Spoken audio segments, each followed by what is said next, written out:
Hello, मैं Dolly.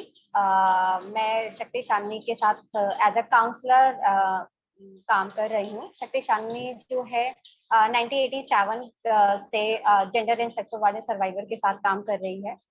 And आज जिस टॉपिक पे मैं बात करूंगी वो क्रिएटिंग इकोसिस्टम ऑफ एम्पावरमेंट है, क्योंकि बहुत लॉन्ग जर्नी रहा है शक्ति शाननी का इस इकोसिस्टम ऑफ एम्पावरमेंट को लेके। तो आज मेरा सारा फोकस जो है इसी टॉपिक के इर्द गिर्द रहेगा।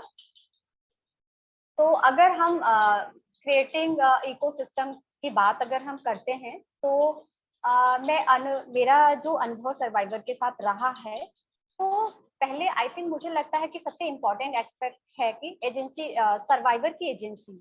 जब सर्वाइवर किसी थ्रू वो काउंसलर से कनेक्ट होता है या सर्विस प्रोवाइडर को अप्रोच करता है या ऑर्गेनाइजेशन से कनेक्ट होता है, तो पहला जो होता है कि वो किस जर्नी के साथ आया है और क्या उस पे उसकी खुद की समझ है और वो क्या प्लान कर रहा है अपने लिए। तो उसके इर्द गिर्द वो एक सिस्टम रहे, जिसपे एक समझ उसकी रहे कि उसको क्या डिसाइड करना है और उसको फैसिलिटेट किया जाए। पर इस तरह का क्रिएट रहे कि वो अपना डिसाइड आगे उसको किस तरह से प्लान करना है, अपनी जर्नी को देखना है, वो खुद डिसीजन ले सके, डिसाइड कर सके, उसको वो स्पेस मिले, किसी फिल्ट्रेशन के साथ वो बात ना करे और वो स्पेस में रह के कंफर्ट जोन में आके और अपने काउंसलर के साथ वो डिसाइड कर लेते हैं। तो मुझे लगता है ये एजेंसी जो है वो बहुत इंपॉर्टेंट है सर्वाइवर की, जो समझना और इकोसिस्टम में एक बहुत महत्वपूर्ण रोल प्ले करता है।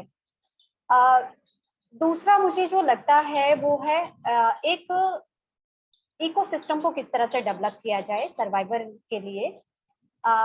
जो हम अपने अनुभव से अगर शेयर करेंगे तो वो इकोसिस्टम में बहुत सारी चीजें आती हैं। एक, किस कंफर्ट जोन में उसको बात करने का मिले, किस कंफर्ट जोन में आके वो बात करे जहाँ पे उसको किसी फिल्टर लगाने की जरूरत नहीं है, वो एज इट इज जो फील कर रहा है वो स्पेस में बात कर सके।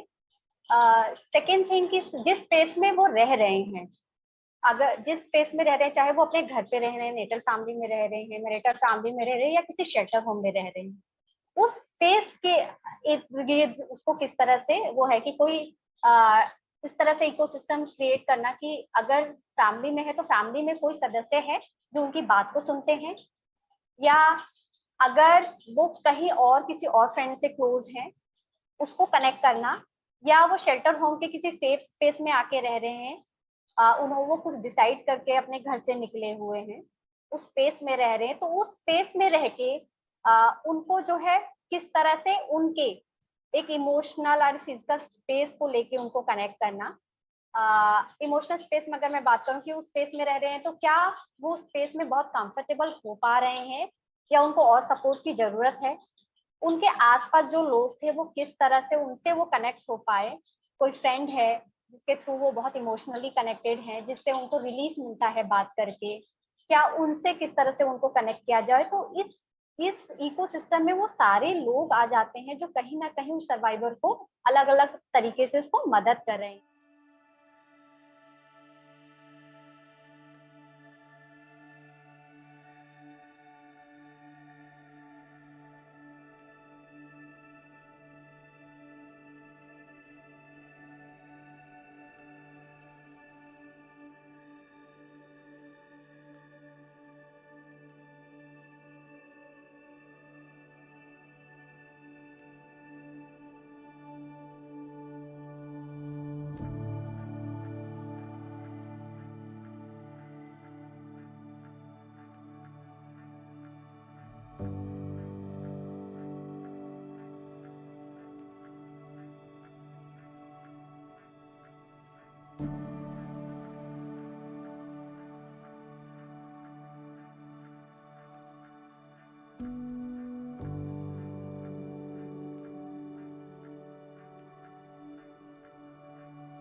वो मुझे अंदर खींचने लगा कि ला अंदर को ले चलते हैं। तो लोग और भी थे जो कंटिन्यूसली ये बोल रहे थे कि ले चलते हैं इसको।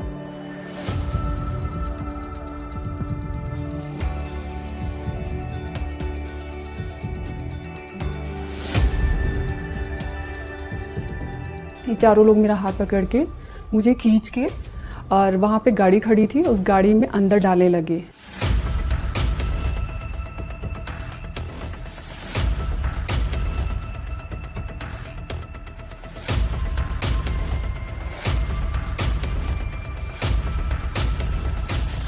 हमारे शेल्टर में एक रेजिडेंट है, वो अराउंड 26 को हमारे पास आई थी अपने 11 मंथ के बेबी के साथ। उन्होंने यहाँ पे आके हमें बताया कि उनको से थ्रेट है और उनको फिजिकली सेक्सुअली अब्यूज़ करता था और बच्चे को भी, और उनको अपॉर्चुनिटी मिला तो वो भाग के और किसी से हेल्प लेके शक्तिशाली पहुंची है।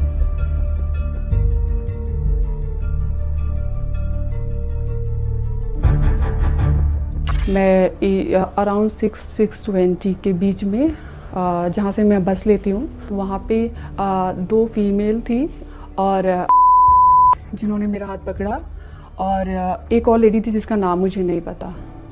ये चारों लोग मेरा हाथ पकड़ के मुझे खींच के और वहाँ पे गाड़ी खड़ी थी, उस गाड़ी में अंदर डालने लगे।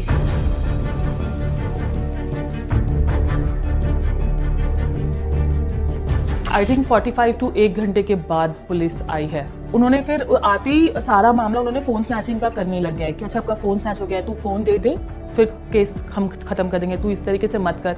मेरी कलीग को सिक्लूड करना चाह रहे थे और कंटिन्यूसली गैस लाइटिंग कर रहे थे कि ये तो ना प्रोफेशनल हैजार्ड है, ये तो सारी चीजें होंगी।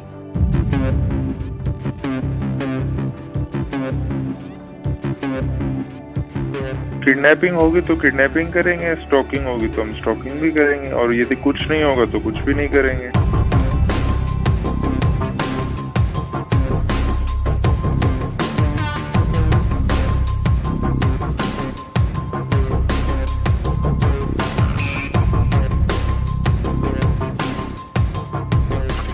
हाँ, आप ये पैटर्न ऑफ मैसेज पढ़ लो तो 506 आईपीसी है मैडम।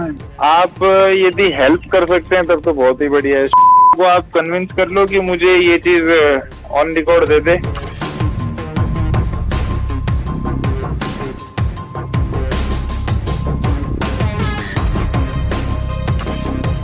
मैं सिर्फ बात करने गई थी, हम गए थे उस दिन, हमारी मेरी फ्रेंड जो उसका बाप है ना बच्चे का, उसकी मम्मी गई थी बच्चे से मिलने, जो उसको मिलाया नहीं, हम साथ में गए थे कि हम भी देख लेंगे। किडनैपिंग नहीं थी मैम, हम बात कर रहे थे उनसे। मैम एक बात बताइए, एटीएम के सामने मैं किडनैपिंग करूंगी?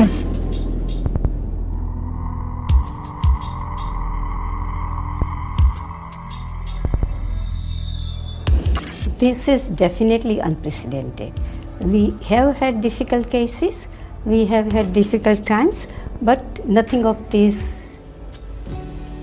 This is really immense. We are in this particular case dealing with a gang of criminals, and a very young gang of criminals. Seems to have a lot of clout.